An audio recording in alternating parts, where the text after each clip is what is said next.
Na mtazamaji wangu, leo hii ikiwa ni tarehe 29 mwezi wa kwanza mwaka 2026, itakuwa imeweza kutimia miezi mitatu baada ya maandamano yaliyoweza kushuhudiwa nchini Tanzania. Leo hii wanaharakati wengi wameweza kujitokeza kuchapisha habari na hata kuambatanisha picha na video za hali za kusikitisha zilizoweza kutokea kipindi na wakati ambapo idadi kubwa ya vijana Gen Z waliokuwa wameweza kujitokeza katika maandamano ya amani, baadhi yao wakipata majeraha, wengine wakiaga dunia, ikisalia kuwa majonzi na kipindi kigumu kwa familia zao. Ila leo hii kuna ujumbe ambao umeweza kutumwa kwake Rais Mama Samia Suluhu Hassan na uongozi wake ulioko madarakani. Ila kabla niweze kukufahamisha zaidi, mtazamaji wangu, itakuwa vema kwa wewe hapo kubonyeza maneno yaliyoandikwa subscribe chini ya video hii. Muhimu kabisa uweze kulike na kushare video zetu.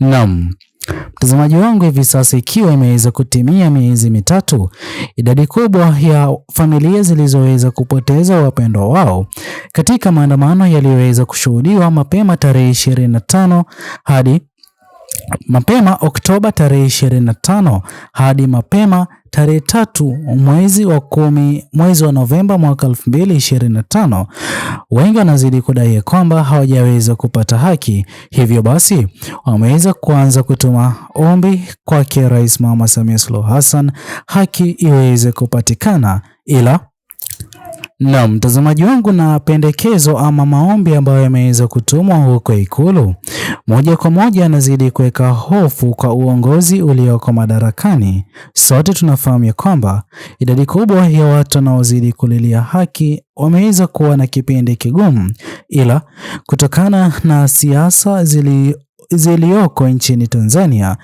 ni vigumu kwa wale wanaozidi kulilia haki kupata fursa, isipokuwa siku ya leo ikiwa ni mfano wa tarehe ile ambayo vijana Gen Z wengi walioweza kuaga dunia na kupata majeraha, ndipo ambapo wameweza kutoa na kupaza sauti ili waweze kusikilizwa.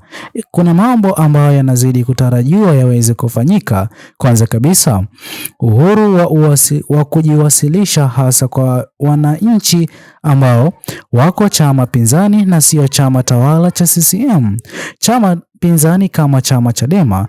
Vile mtazamaji wangu, kuna jambo la uhuru kwa vyombo vya habari.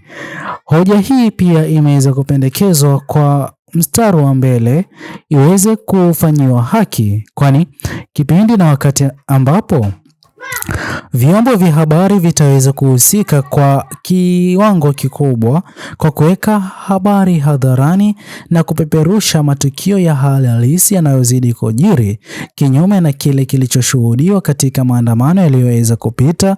Vyombo vya habari havikuweza kufanya hivyo, basi Watanzania wengi waliweza kuwa gizani na hata kutofahamu baadhi ya matukio yaliyoweza kutokea hadi kipindi na wakati ambapo mwanahabari kutoka nchini Kenya anayezidi kufanya kazi huko CNN ndiye aliyeweza kuhusika pakubwa kuleta taswira ya picha halisi iliyoweza kujiri kipindi na wakati ambapo vijana Gen Z waliweza kujitokeza katika maandamano yao ya amani, waliokuwa wakililia reforms ziweze kufanyika na pia Tanzania mpya iweze kuzaliwa kwa mwongozo bora wa kusaidia Jamhuri ya Tanzania kusonga mbele na sio kwa manufaa ya viongozi binafsi. Mtazamaji wangu, hoja hizi zote zinaonekana kulemea vikali uongozi ulioko madarakani hivi sasa, kwani yale yanayozidi kufanyika chini ya chama tawala ni tofauti na yale yaliyokuwa yakitarajiwa. Hivyo basi, kwa pendekezo lililoweza kutolewa ama yameweza kutolewa leo hii, moja kwa moja yataweza kulazimu uongozi ulioko madarakani kubadilisha mkondo na hata kulazimika kuanza kufanya baadhi ya mambo ambayo Watanzania wanaamini yataweza kuwa sawa na kuleta manufaa makubwa nchini Tanzania. Na mtazamaji wangu, na pia hii ikiendelea kuonyesha dalili tosha ya kwamba uongozi ulioko madarakani hivi sasa, ikiwa ni miezi michache tu, baadhi ya Watanzania wameweza kuchoka na uongozi huo, na ndipo ambapo wameweza kuanza kutoa malalamishi mapema tarehe ya leo. Vilevile mtazamaji wangu, hivi sasa ni kilio kwa jamii, hasa leo hii idadi kubwa ya familia zilizoweza kupoteza wapendo wao na hata wale walioweza kupata majeraha.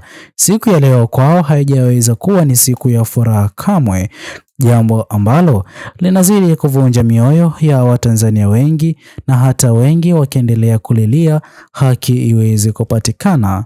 Mtazamaji wangu, pia kuna shinikizo la wananchi lafika huko Ikulu, na ndipo ambapo tumeweza kushuhudia jinsi gani ambavyo maombi yaliyoweza kutolewa leo hii kwa njia moja ama nyingine huenda akaweza kusababisha uongozi ulioko madarakani kufanya maamuzi ya haraka ambayo idadi kubwa ya watu hawakuwa wakitarajia. Vilevile kulazimika pia kufanikisha baadhi ya ahadi zao walizoweza kuziahidi katika rali walizokuwa wakizifanya kwa kuomba kura kwa wananchi waweze kuwapigia katika uchaguzi ulioweza kupita. Mtazamaji wangu, pia kuna baadhi ya hoja mbili ambazo zimeweza kupendekezwa mno na idadi kubwa ya wananchi wa Tanzania.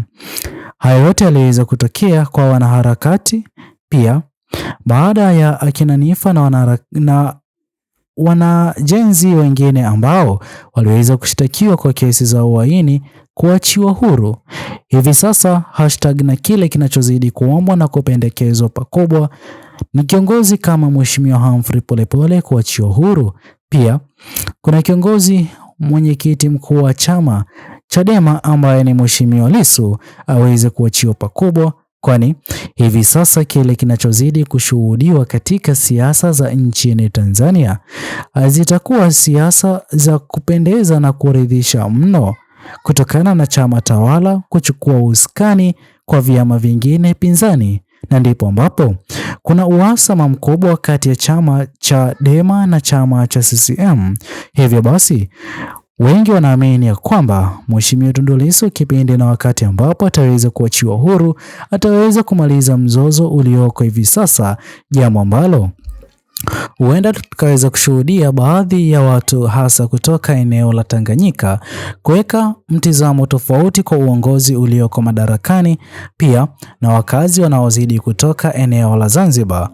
Mtazamaji wangu, amini usiamini, siasa zinazozidi kushuhudiwa hivi sasa nchini Tanzania kwa njia moja ama nyingine, kipindi na wakati ambapo Mheshimiwa Tundu Lissu ataweza kuibuka kuwa mshindi kwa kesi ya uhaini, amini usiamini, umaarufu wake hivi sasa umeweza kuongezeka maradufu. Pia idadi kubwa ya wafuasi wake Mheshimiwa Lissu wapo tayari kwa kufanya chochote kile ili kuonyesha furaha kwa kuachiwa kwake Mheshimiwa Lissu. Hii itaweza kuonyesha jinsi gani ambavyo kwa mara nyingine chama Chadema kitaweza kurudi rasmi kisiasa. Hii hapa itaweza kutokea baada ya mapendekezo yaliyoweza kutolewa leo hii huko Ikulu yataweza kufanya kazi ama yataweza kufanyiwa marekebisho. Je, mtazamaji wangu, wewe mtazamo wako ni upi? Tuachie maoni yako katika uwanja wa comment section, ila sisi hapa tungependa kutakia nguvu familia zote zilizoweza kuathirika kwa maandamano yaliyoweza kushuhudiwa mapema tarehe 25 Oktoba mwaka 2025 hadi mapema tarehe 4 mwezi wa Novemba mwaka 2025. Usisahau kutoachia maoni yako, subscribe, like, comment, share video hii kwa makundi mawili ama matatu. Bye bye until the next video.